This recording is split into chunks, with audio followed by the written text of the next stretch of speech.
Hey, I'm Dr. E, or Eric Sandras. I'm the head coach of the Sanctuary Church in Old Colorado City, Colorado. It's an incredible gathering of ragamuffins and misfits that started 10 years ago as just a handful of people in recovery looking for a recovery-focused church. We started off just looking for a room to rent for an addict.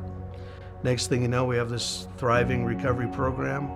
People who are coming in who have realized that they need both their recovery program and their faith program to work together.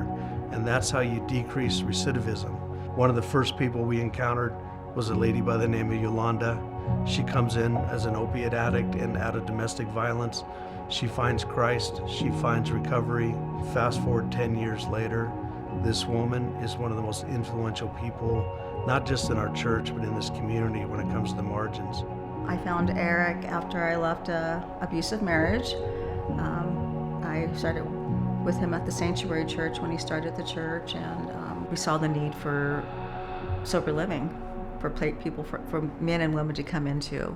So we had a vision. It started off, going into ComCore and talking to prisons, and then our heart grew. We wanted to have our own safe and sober residential program. As God has done over and over again, He brings the right person at the right time. So we have an investor that really is paying forward his own story, his own love for what God's done in his life. And he says, I own a motel. Why don't we see if we can leverage this from just taking care of 8 people at a time to 30 at a time, because the need is that great. We have this amazing cross at the front of our sanctuary with what we call a treasure chest next to it. People started leaving their burdens there. Burdens like housing insecurity, food insecurity, drug and alcohol abuse, and mental health issues. So we've seen these burdens left at the cross, and we just try to meet them as the body of Christ. That has led us to really these 4 streams converging on our next monumental mountain that we believe our mustard seed of faith is going to meet. And that's this thing called the Redemption Project. And it has to be driven by people who are passionate about the margins. Bobby Galindo is an example of that. A guy coming out of prison, meets Christ here at the Sanctuary Church, gets set free of his own addictions, and where sin abounded, grace abounded so much more in Bobby's life.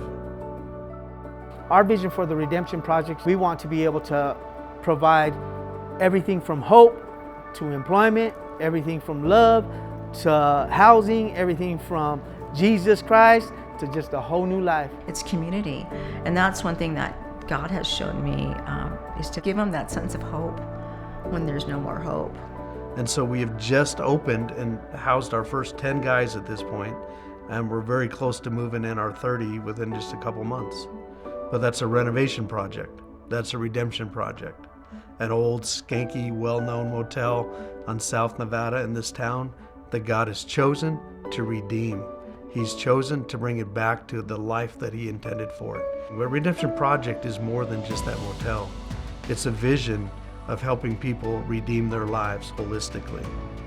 So people coming out of the Department of Justice or out of recovery programs or out of abuse or chaos in their lives, they need a lot of wraparound services. It's not just choosing sobriety. The opposite of addiction is community. The church is the perfect place to provide authentic community for people, to give them hope, healing, and freedom in all areas of their life. God is all about life-giving choices and not life-stealing ones. And our job as the church is just to partner in what He's doing.